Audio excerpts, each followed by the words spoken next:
Guys हमें देखना है क्वेश्चन नंबर 6। क्वेश्चन नंबर 6 आप देख रहे होंगे, कहा गया है explain why 7 into 11 into 13 plus 13। और इसी के साथ में एक और क्वेश्चन को इसी में जोड़ करके दे दिया गया है। मतलब ये एक अलग क्वेश्चन है और इसी का एक दूसरा हिस्सा ये वाला क्वेश्चन है। इसमें कहा गया है कि 7 into 6 into 5 into 4 into 3 into 2 into 1 plus 5, ये दोनों ही नंबर कंपोजिट नंबर है। मतलब ये पूरे के पूरे और ये दोनों ही कंपोजिट है।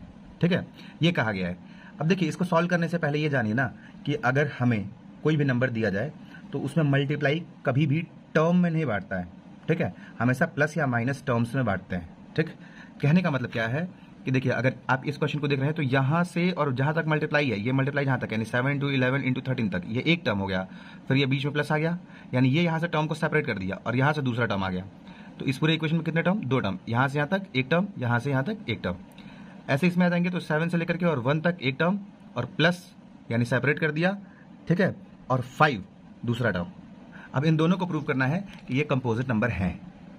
ठीक है, चलिए अब इसी चीज को हमने कॉपी में भी लिख लिया, अब इसी चीज को हम प्रूव कर देंगे। ठीक है, देखिए सबसे पहले क्या करना है, अब एक टर्म क्या है, अभी हमने आपको क्या बताया कि 7 इंटू 11 इंटू 13, ये एक टर्म है और दूसरा टर्म क्या है? 13 है।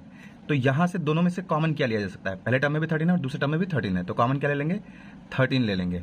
ठीक, तो बच क्या जाएगा? अब हमें ये सोचना है। तो 7 तो बच गया, 11 भी बच गया और 13 से 13 कट जाएगा तो 1 बार में कटेगा। फिर प्लस 13 से 13 कितने बार में कट जाएगा? 1 बार में।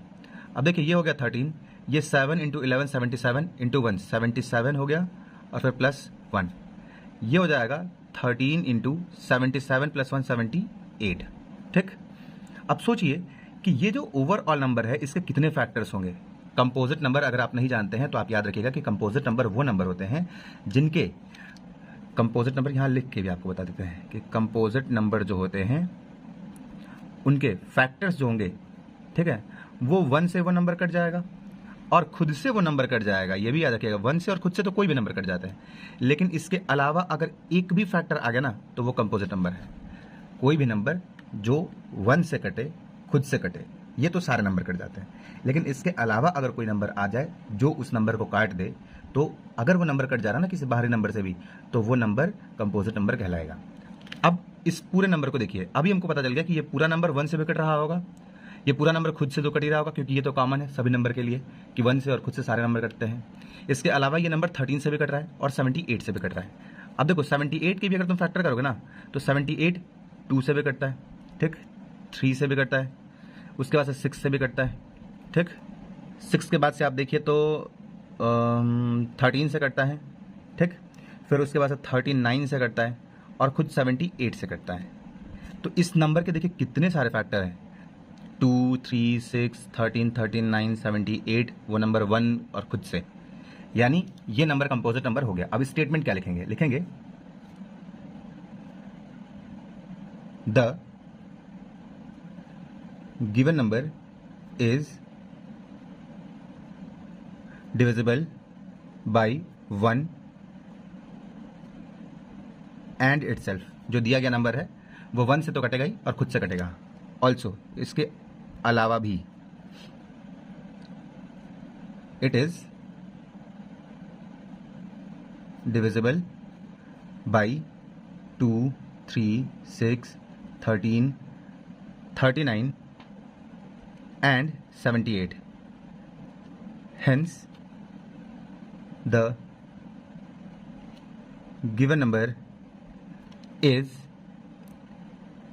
composite number. ठीक है, हो गया ये हमारा। अब हम इसके आगे इसका दूसरा सेक्शन सॉल्व करेंगे। आपको नीचे दिख रहा होगा दूसरा सेक्शन। ठीक है, अब देखिए इसके दूसरे सेक्शन की ओर अगर हम चलें तो इसको भी हमें कंपोजिट ही प्रूव करना था।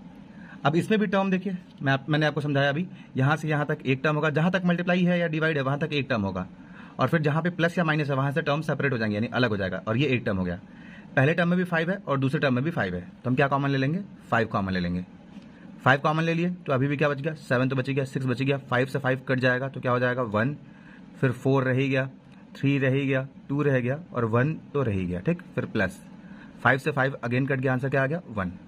ये हो जाएगा 5, इन सब का आप मल्टीप्लाई करिए, आंसर आ जाएगा 1008 और फिर प्लस क्या हो जाएगा? 1। ये हो जाएगा 5, 1008 और 1 ऐड करेंगे तो 1009। ठीक है। अब ये जो दिया गया नंबर है ना, ये 1 से तो कट ही रहा होगा, खुद से कट रहा होगा, क्योंकि सारे नंबर 1 से और खुद से तो कटते ही हैं। साथ में ये नंबर 5 से भी कट रहा है और 1009 से भी कट रहा है। और याद रखिएगा 1009 प्राइम नंबर है, यानी इसको हम ऐसे, इससे पहले वाले क्वेश्चन में जैसे हमने 78 को ऐसे फैक्टर कर दिया था ना, ऐसे 78 को भी हमने बांट दिया था। इसको अगर हम बांटने के लिए जाएंगे ना 1009 को, तो इसमें केवल 1 और 1009 से ही ये नंबर कटेगा, ठीक। इसलिए इसको बांटने की कोई आवश्यकता नहीं है, ठीक। सीधा स्टेटमेंट आपको लिखना है। स्टेटमेंट क्या लिखना है? The given number is divisible by 1 and itself. जो दिया गया नंबर है ये 1 से और खुद से कट रहा है, ये तो सभी के लिए कॉमन है। और लगा दीजिए ऑल्सो, ठीक है। और किससे कट रहा है? The number is divisible by, यहां देखिए 5 and 1009, hence the given number is composite number, ठीक है। यानी जो दिया गया नंबर है ये 1 से और खुद से तो कट ही रहा है, साथ ही साथ ये 5 से और 1009 से भी कट रहा है। इसका मतलब ये जो नंबर है ये कंपोजिट नंबर हो जाएगा। तो उम्मीद है कि आप ये जो 6 क्वेश्चन का है सॉल्यूशन ये आप समझ गए होंगे, है ना।